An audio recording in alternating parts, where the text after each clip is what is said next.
on today's video, let's go take a look at Shadow Invasion. Shadow Legion Invasion is upon us.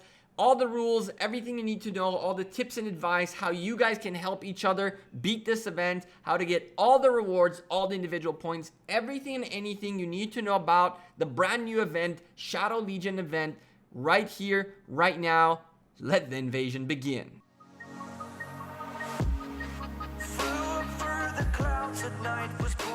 Hey there YouTube, welcome back to the Gekko. I apologize if I sound a little bit weird. My tooth still hurts, my mouth is swollen, the antibiotics are killing me. But here's the deal.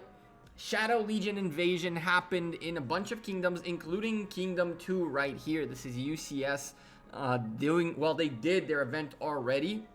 We're going to read through the rules of the event, understand a little bit how it works, and then I'll show you guys the event in action itself, how it looks like, what to do, and things like that.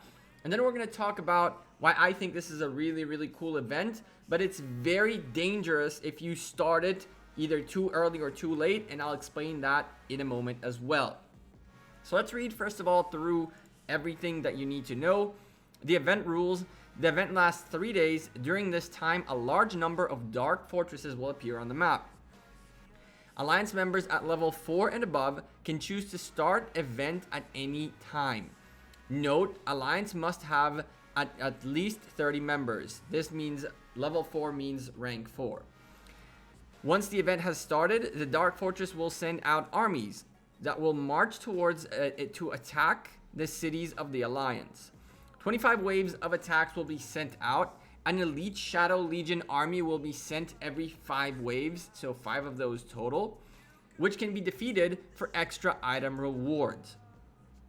Governors are eliminated from the event after their city is defeated twice. Once eliminated, they can no longer be a target for Shadow Legion armies. If all Alliance members are eliminated, the event will end. If at least 15 members survive all 25 waves, it'll be possible to launch a counterattack against the Dark Fortress thing itself. Once the fortress is defeated, the next Shadow Legion difficulty level will be unlocked. The new difficulty level option will be visible in the next time the event is started. The last difficulty level completed will also be displayed. If your alliance loses the same difficulty level twice, the difficulty level will automatically go down once. Peace Shield does not save you from being hit by Shadow Legion. And Shadow Legion's armies will have special abilities. Governors will need to plan their strategy, which commanders to use carefully.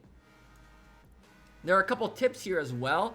Defeating Shadow Legion army earns you individual credit and alliance credits. I'll explain that in a moment. You can only earn prizes when both individual and alliance credit reaches a certain target, which is fantastic because you can't just sleep through this event. If you want to get the rewards, you got to play it and you got to be active.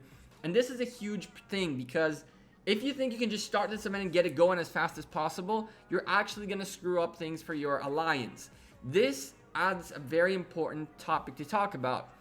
Do you know if I give you right now a 24-hour notice for an event where you need to have the most amount of people in your alliance active, do you know what time that is?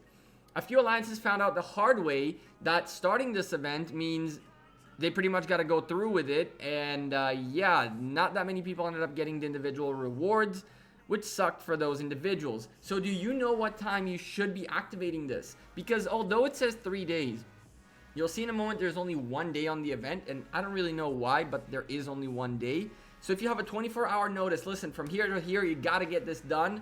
This is one of those situations, and you should know already before it reaches your server what time you should be doing this. Now, if you leave your alliance during the event, your individual credits will reset to 0, and each governor can only send 1 army to attack the Shadow Legion. Let's go look at the rewards very briefly. The way it works is there are levels in which you gotta reach, essentially, both in alliance and individual credit scores. So that's kind of cool. You can see I have 0 because I didn't participate, but the alliance got everything it needed to get to the max level. So if you grind and get 18 million points, you can get 3 heads. But even if you're just doing a little bit of the event, you can get quite comfortably from what I saw from a bunch of different people doing this event, to the one head to 3.1 million points relatively easily. You can see right here in the so far rankings, individuals with over 10, there were pretty much a lot of them. And so to get to that 3.5, 3.1 shouldn't be that difficult. You can see over 100 people got it done. So yeah, I think this event is kind of dope. You can see alliance ranking here as well, and the rewards for each are not the craziest rewards to end up first place in both, but still, just the fact that you get this event where you are being hit, where you can potentially get swarmed, where you can potentially be hit by tier 5s where you never before. This is a fantastic event to test your garrison abilities without taking that many losses. One last thing that is very important to point out is that each one of the waves is gonna have 3 special skills, which are noted right here. You can see them right there.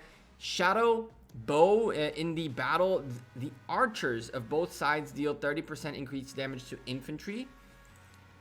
Dark Shelter, when troops led by this commander are attacked on the map, reduce the attacker's damage by 50% and increase all damage taken by attacker by 500%. So attacking them on the map is very, very, very rough. Shadow Fury, after the Shadow Legion completely defeats an army, their troop level will be restored to 100%. So even if you decide to fight them on the map and it's going to be very, very expensive and rough, you should never, never, never lose your full march, because if you do, pretty much everything you did goes away. So even if you're trying to weaken them and you do manage to weaken them, don't get defeated, or else the HP on that thing is going to go right back to 100 and you got nothing out of it. Alright, so because everybody was so excited to get it done, I didn't manage to capture most of the alliances doing this. I picked up Vox in Kingdom 2 doing their final wave, and so it was kind of cool to watch it happen and see how things unfold. So you can see every single city within that vicinity of that Dark Fortress is getting a march into it, including that shielded city is about to get hit, even with that shield as it said in the rules. And now you can see that wave 25 making its way to every single city. Some of them actually are not gonna get one. You can see a Vox city right there that is not getting a march. That is because that city burned twice already and therefore was taken out of the competition. And now as the final wave goes through, all that's left to do is wait essentially and hold on to your city. A couple of things I realized very, very quickly is that, first of all, you can be done with your portion of the event by defending your city properly, and other people might take a little while to get there. You can see that we already have one march hitting a city because it's close to the damn Shadow Fortress, but some cities actually require quite a walk. And some of them will also take much longer to either win or lose, as it could be a very close matchup. And so it is pretty clear that even though the guy way up top there on the top left is going to finish first, he's pretty much going to have to wait until his full alliance finish this whole thing. And as these guys keep creeping into more cities, we're going to keep our eye on 2 of these cities kind of to see how they're doing. One of them, I believe, is a 15 million power city, and the other one is 12. We're going to take a look at that, I believe, in a moment. But regardless, you can see the marches hitting it right there. These, I believe, are tier 5s. There are tier 5s hitting those cities. If I'm not mistaken, those are 400,000 or 300,000 tier 5s. Those are infantries from what I see. And yeah, it's not going to be very fun. Not going to be very pretty. But somehow, some of these cities did get swarmed. I saw a swarm report, right, where we see this crazy report of how many of these went out there and hit everybody. It was kind of intense to see that some people went after these marches on the city, on the map, and even though they took much more damage, they managed to take out some of these marches and help their alliance mates out. Individual points are earned by just killing these things, so you want to stay active and try to be, you know, to keep up with switching your commanders and healing and whatnot. There's no way to get away from this event. Of course, you burn twice, you're done, and then you're getting away from this event, but you will be burned twice, and that's the only time where it'll stop. So you really want to make sure you're active, and as an alliance, you guys really want to make sure to pick a time where everybody can be there to help heal, to help with everything. And on top of that, one of the things you're going to see in a little bit is the fact that from here you can already see that the Kusunoki up top is having a little bit of a bigger trouble getting rid of the armies against them, while the Mehmed was well prepared. And so the Mehmed is about to take out the tier 5s that are hitting him, and now he wants to go help out his brother on the other side. You'll see in a moment he's about to send some reinforcements.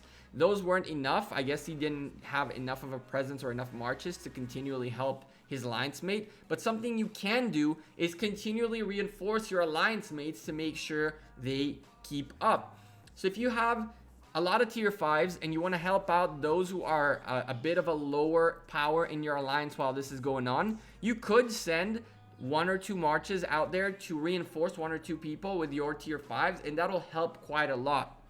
So a huge tip I have for you guys is tier 5 players, if you can hold off, I don't know, let's say 400,000 tier 5s hitting you, and you can allow yourself the ability to send 2 marches or even more, 3 marches to reinforce your friends that are lower power, the better chances are that you guys will get this event done faster.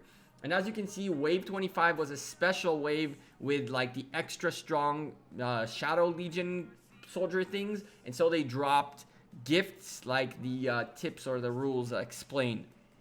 Anyway, I don't think there's much to say beyond I believe this is going to be super cool to see. Once you get all 25 waves, you should be able to go rally the Shadow Fortress, and you're going to see a report right now of a Shadow Fortress rally. There's about 500,000 tier 5s in those Shadow Fortresses, and there are level 50 Richard and 50 Scipio.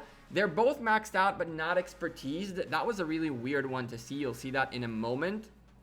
It shouldn't be an issue to get it done, but you just got to keep cranking those rallies out and destroying all of them as much as possible. And that's pretty much it. Anyway, I'm the Gekko. I'm out of here. I hope you guys enjoyed this video. It helped you out, figure out how this event works. It's a pretty simple event. Once you start it, you want to have as many people online as possible, so make sure your alliance is all there as much as possible. From there, marches are going to keep coming in. 25 waves are going to go by and smack into your city. You don't want to burn more than once. The second time you burn, you're out and you'll not get hit again. Once all the hits are done, you can start fighting back, earn individual points, earn alliance points to A, get all the individual rewards, and B, potentially place yourself on one of the top positions. I'm the Gekko. I'm out of here. Thank you guys very much for watching this video. If it helped you out in any way or form, smash a like on it. And if you're new to the channel, hit the subscribe button and turn on the bell so you get a notification when I go live or make a new video. I'll see you guys sooner rather than later. Enjoy the rest of your week. Almost weekend time. Take care. Have a good one. Peace.